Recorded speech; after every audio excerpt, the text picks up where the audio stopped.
Does time ever seem to slip through your fingers and you wonder, where has the day gone? Hey, you aren't alone. Stay tuned to find out what you can do about this.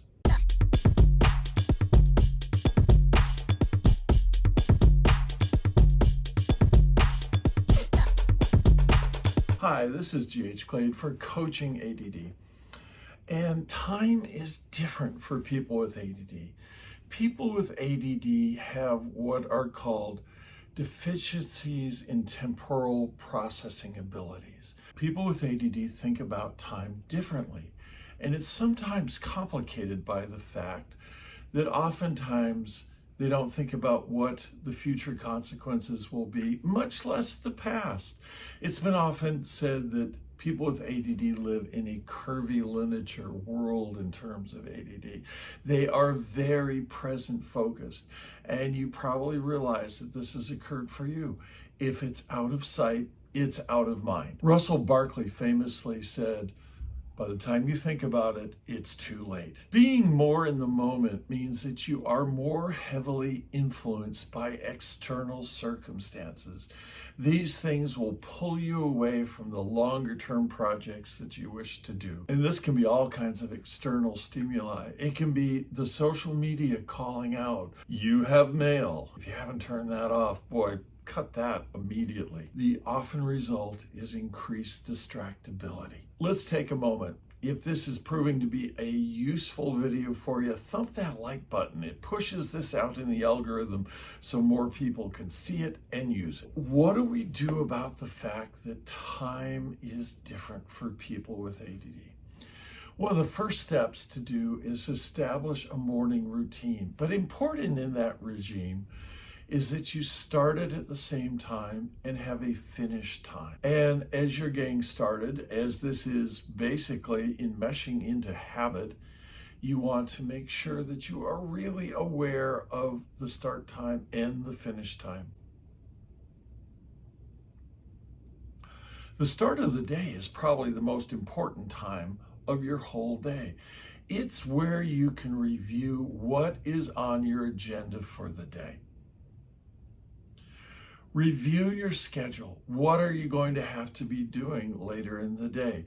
Do you want to set up some reminders on various electronic devices to cue you into, hey, heads up, that Zoom meeting is coming at 2 p.m.?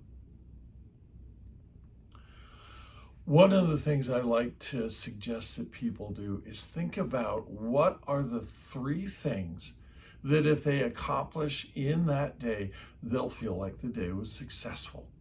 And some of these things may take a little bit of time, some of them may take more. But if you get them accomplished, you can say to yourself, hey, I have accomplished something. I have made this a useful day. How many times have you looked back at your life and said, God, what did I get done? You know, this whole day seemed to just float by. The other end of the day is establishing a fixed bedtime, getting into that routine that ensures that you get enough sleep. This is one of the factors that's going to help you be more aware of things, because a rested brain is a better functioning brain.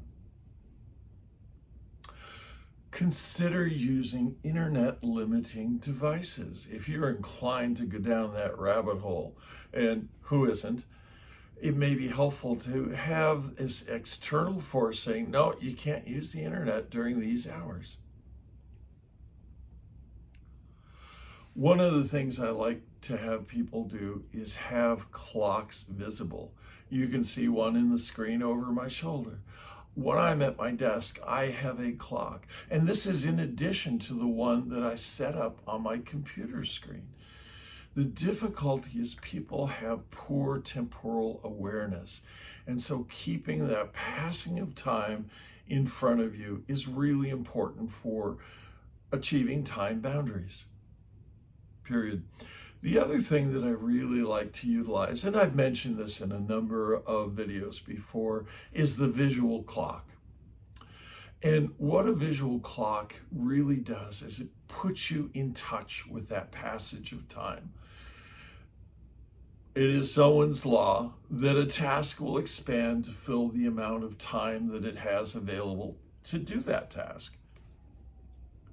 And I found this really true when I worked in the emergency room.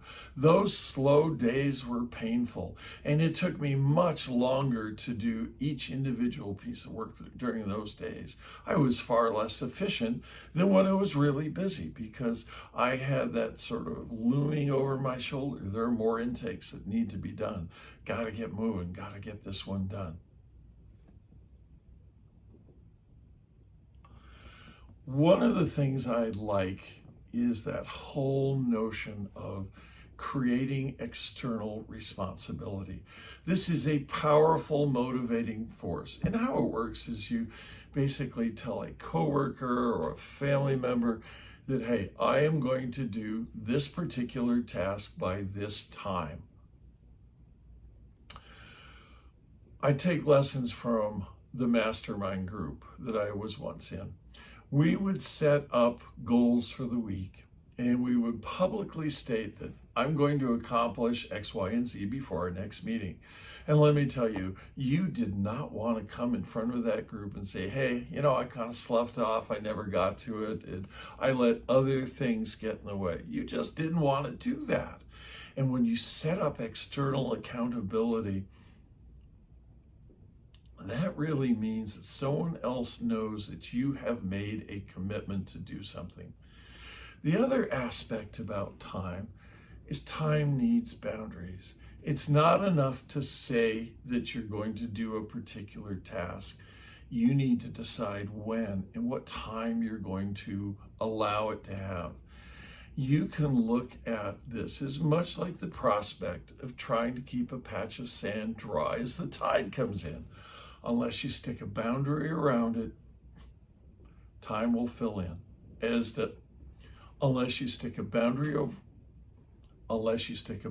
around it, that water will flood that piece of sand. Just like time. Time will flood into unoccupied space, whether it's time that you put to good use or not. One of the aspects of time management and not having it flow past you is when you have a bigger project, break it into smaller manageable bites and have deadlines for those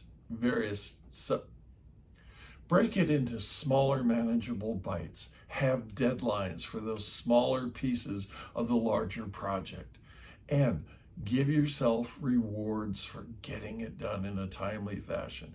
They can be small for the different subparts and maybe a little larger once you get a really big project done.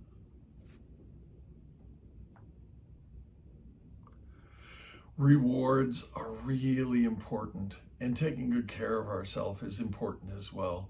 And they are a profound motivating factor in terms of getting things done. In the longer term, I had a time in my life where I was really burning the candle at both ends. I was working full-time, going to school full-time. And at the end of granting that degree, I had a reward. And it was actually a boat. So what I did is I had a picture of that boat on my desk. And it was really helpful in terms of when I get tired, I think, I just don't want to do this anymore. And those times they happen. Looking at that boat and thinking of the reward I'd have at the end of this larger project of getting another degree, let me push on a little harder for a little longer. And knowing what your reward is before you start and having a visual reminder of it on your desk, that's going to push you harder and farther when you feel like giving up on working on something.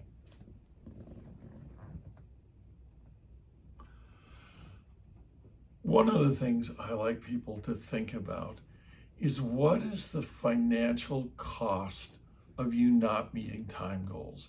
What is the emotional or social cost in terms of you not following through with what you say you're going to do and losing it in that current of time?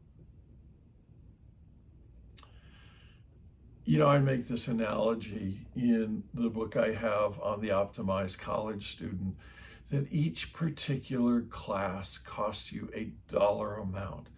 And you can think of the cost to you of not getting things done in a dollar amount, but also an emotional and a social amount. So if this has been a useful presentation for you, I want you to thump that like button. Let's push this out in the algorithm, and most of all, share it. And I thank you for sharing this time with me. Until next week, when I do another video, this is G.H. Glade for Coaching ADD.